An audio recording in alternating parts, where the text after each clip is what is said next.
Hello students, today we start next lecture of chapter number 4 starting with the linear differential equation. અગાઉ આપણે variable separable method અને homogeneous differential equation વિશે શીખ્યા હતા. હવે આજે શું ચાલુ કરીએ તો કે લિનિયર ડિફરન્શિયલ ઇક્વેશન આપણે સ્ટાર્ટ કરીએ. જોઈએ લિનિયર ડિફરન્શિયલ ઇક્વેશન કોને કહેવાય?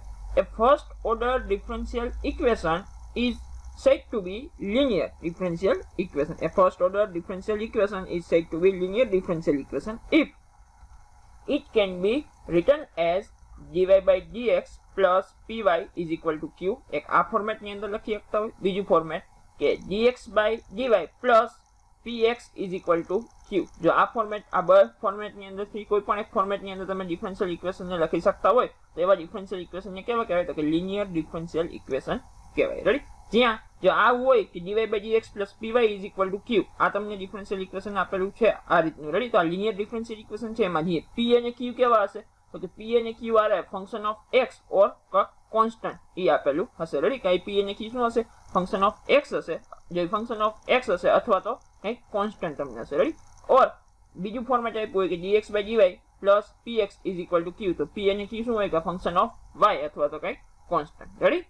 આ પ્રકારના ફોર્મેટ ની અંદર તમારું ડિફરન્શિયલ ઇક્વેશન આપેલું હોય તો આ ડિફરન્શિયલ ઇક્વેશન ને કેવું કહેવાય તો કે લિનિયર ડિફરન્શિયલ ઇક્વેશન કહેવાય. ક્લિયર? હવે આપણને ખબર કેમ પડે કે કયા ફોર્મેટ ની અંદર લિનિયર ડિફરન્શિયલ ઇક્વેશન આપેલું? જો dy by dx હોય plus py is equal to q means કે અહીંયા y એક જ વખત y આવતો હશે. જ્યાં p અને q આખા શું હશે તો કે ફંક્શન ઓફ x ઓર કંઈક કોન્સ્ટન્ટ તમને આપેલું હશે. રેડી? જે ઓલું ફોર્મેટ આપ્યું હોય કે dx by dy તો તમારે ઓનલી x એક જ વખત આવતું. જ્યાં p અને q હશે શું હશે તો કે ફંક્શન ઓફ y અથવા તો કંઈક કોન્સ્ટન્ટ તમને આપેલું હશે. રેડી? આ રીતે ખબર પડે કે ક્યુ ફોર્મેટ આપણને આપેલું છે. અત્યારે આપણને dy by dx plus py is equal to q વાળું મેં તમને ફોર્મેટ આપ્યું જ્યાં p અને q શું હોય તો કે ફંક્શન ઓફ x ઓર કંઈક કોન્સ્ટન્ટ હોઈ શકે. રેડી? તો હવે એનું સોલ્યુશન કઈ રીતે ફાઇન્ડ થાય જોઈએ આપણે. તો કે find the solution of linear differential equation. ક્યુ તો કે જે આપણે આપ્યું કે dy by dx plus py is equal to q અને ઇક્વેશન નંબર 1 દઈ દીધી. રેડી? હવે અમારે આનું સોલ્યુશન ફાઇન્ડ કરવું છે તો શું કરશું? સૌપ્રથમ put q is equal to 0 means કે અહીંયા જે q આપ્યું એના બરાબર શું પુટ કર્યું મેં 0 ઇન ઇક્વેશન 1 તો શું આવશે dy by dx plus py is equal to 0. Next શું તો કે py ને આ બાજુ જવા દો તો કે therefore dy by dx is equal to minus py. Next શું કરશું તો કે વેરિયેબલ સેપરેબલ થાય જો આ p શું છે એ ફંક્શન ઓફ x હશે અથવા કંઈક કોન્સ્ટન્ટ હશે. રેડી? મીન્સ કે y છે તો y ને આ બાજુ આવવા દો તમે તો કે dy by y થઈ જાય અને અહીં શું આવશે minus p dx. Ready? Next શું કરશું તો કે y ને આ બાજુ આવવા દો મીન્સ શું આવશે dy by y is equal to minus p dx. Next two variable are said to be separable. Ready? Next both side integration કરો તો કે integration dy by y is equal to minus integration p dx plus c. Integration થશે શું આવશે અહીંયા તો કે log y is equal to minus integration p dx as it is plus જે આર્બિટરી કોન્સ્ટન્ટ હતું એની જગ્યાએ મેં શું લખ્યું log c. અનુકૂળતા મુજબ આપણે લખી શકીએ. નેક્સ્ટ શું કરવું તો કે આ માઇનસ ઇન્ટિગ્રેશન p dx ને આ બાજુ આવવા દો તો પ્લસ થઈ જશે અને log y ને આ બાજુ આવવા દો તો માઇનસ થઈ જશે. મીન્સ કે therefore integration p dx is equal to log c minus log y. Integration p dx is equal to log c minus log y. હવે log c minus log y એની બરાબર તમે શું લખી શકો તો કે log c by y લખી શકો. મીન્સ કે integration p dx is equal to log c by y. Next શું કરશું તો કે અહીંથી મારે log દૂર કરવું તો આ બાજુ શું આવી જાય e raised to આવી જાય. રેડી? મીન્સ કે e raised to integration p dx is equal to c by y. Next શું કરશું તો કે y ને આ બાજુ જવા દઈએ તો c is equal to y into e raised to integration p dx. આટલું વધે.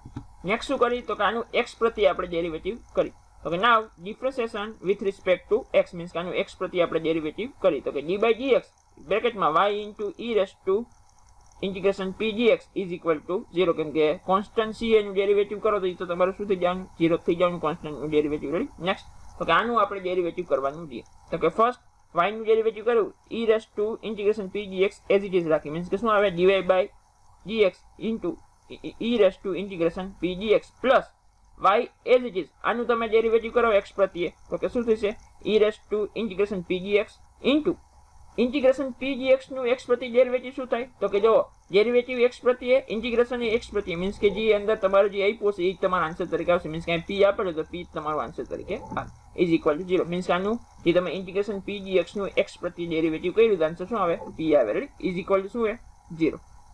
નેક્સ્ટ શું કરશું આમાંથી તો કે e raised to integration p dx ને આપણે કોમન કાઢી બહાર તો કે e raised to integration p dx into બ્રેકેટમાં શું વધે તો કે dy by dx પ્લસ અહીંયા શું વધે py is equal to 0. આટલું થયું. નાવ ટુ ઇક્વેશન 1 જે આપણું ઇક્વેશન 1 છે ઇક્વેશન 1 ને મલ્ટીપ્લાય કરી કે multiplying equation 1 by e raised to integration p dx આપણું ઇક્વેશન 1 શું હે તો કે dy by dx plus py is equal to q છે. રેડી? એને આપણે શું કરી તો કે e raised to integration p dx વડે મલ્ટીપ્લાય કરી. તો શું આવશે e raised to integration p dx into bracket માં dy by dx plus py is equal to q into e raised to integration p dx. જ્યાં e raised to integration p dx is does not equal to 0 હશે. Ready? Means કે આ તમારું 0 થતું હશે ને is does not equal to 0. Next હજુ આની જગ્યાએ તમે શું લખી શકો આગળ જ આપણે અહીંયા સોલ્વ કર્યું કે જો d by dx into y into e raised to p dx હોય તો એના બરાબર આન્સર શું આવે તો કે આવો આવે e raised to integration p dx into dy by dx plus py. Ready? Means કે તમે આનું તમે x પ્રત્યે ડેરિવેટિવ કરો એટલે તમને આ જ મળવાનું. મીન્સ કે આની જગ્યાએ તમે આવું લખી શકો કે d by dx into bracket માં y into e raised to integration p dx is equal to q into e raised to integration p dx as it is. Ready? Next શું કરશું તો કે આનું જે તમારું આ આપ્યું ઇક્વેશન એનું x પ્રત્યે ઇન્ટિગ્રેશન કરી. મીન્સ કે નાઉ the integration with respect to x પ્રત્યે ઇન્ટિગ્રેશન કરો મીન્સ કે શું મળે integration with respect to x કરશો મીન્સ તમને શું મળશે તો કે આનું ઇન્ટિગ્રેશન કરો ડેરિવેટિવ x પ્રત્યે ઇન્ટિગ્રેશન x પ્રત્યે કરો મીન્સ કે આ જ તમારો આન્સર આવે. મીન્સ કે અહીં શું આવી જશે y into e raised to integration p dx as it is. આ બાજુ શું થશે તો કે ઇન્ટિગ્રેશન લગાડો તો integration q into e raised to integration p dx into dx plus arbitrary constant c. આ જે તમને મળ્યું એ શું હે તો કે ઇટ ઇઝ અ સોલ્યુશન શેનું તો કે જે તમને લિનિયર ડિફરન્શિયલ ઇક્વેશન આપ્યું તો ઇક્વેશન 1 કે dy by dx plus py is equal to q. એનું આ શું થયું તો કે it is a solution of this differential equation. Means કે જે લિનિયર ડિફરન્શિયલ ઇક્વેશન આપ્યું એનું આ સોલ્યુશન છે. જ્યાં e raised to integration p dx શું હે તો કે it is a integrating factor. Ready? Means કે આ શું થયું this is the solution of the given linear differential equation. જે તમને ડિફરન્શિયલ ઇક્વેશન આપ્યું લિનિયર ડિફરન્શિયલ ઇક્વેશન એનું આ સોલ્યુશન છે. અને નોટ લખો કે હિયર જે integration e raised to integration p dx છે શું is called the integrating factor. So an integrating factor ને તમે કઈ રીતે દર્શાવશો તો કે if. રેડી?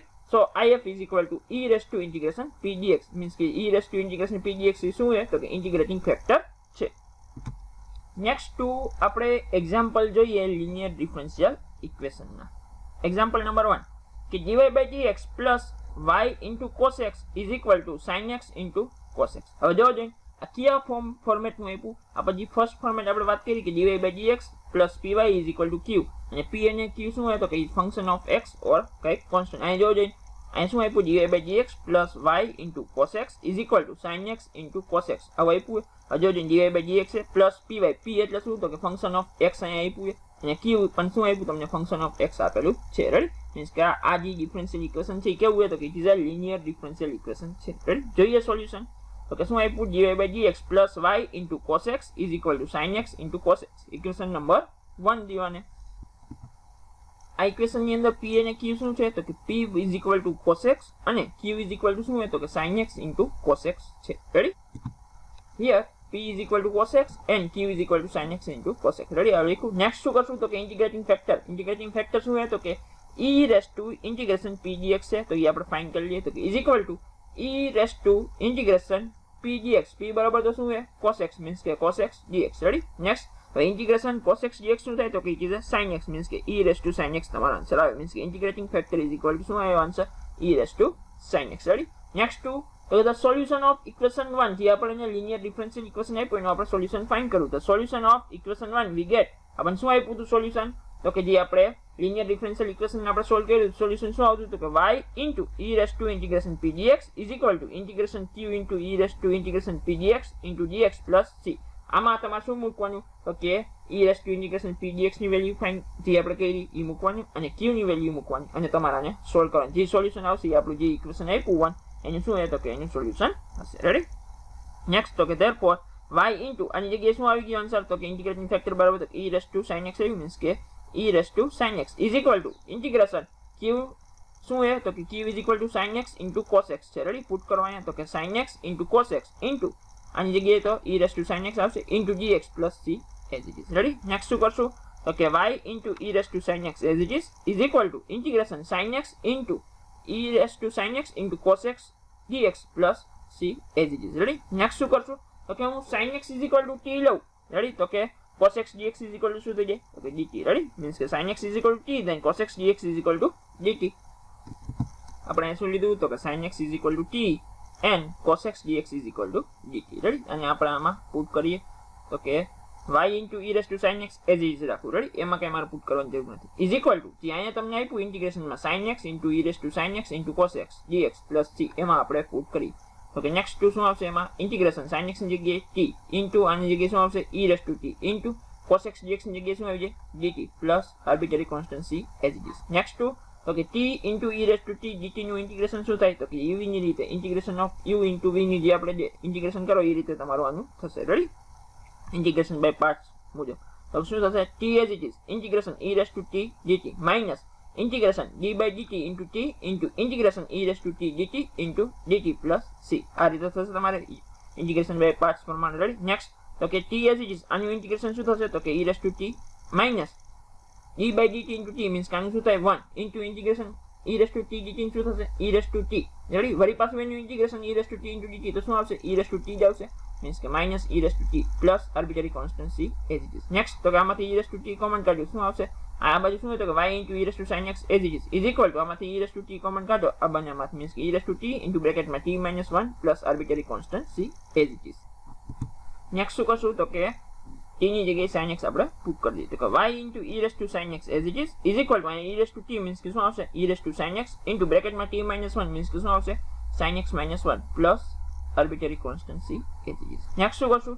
તો કે e raised to sin x વડે હું આખાને ડિવાઈડ કરું તો અહીંયા શું આવી જાય? only y is equal to અહીંયા પણ e raised to sin x થઈ જાય ડિલીટ means કે શું આવશે અહીંયા?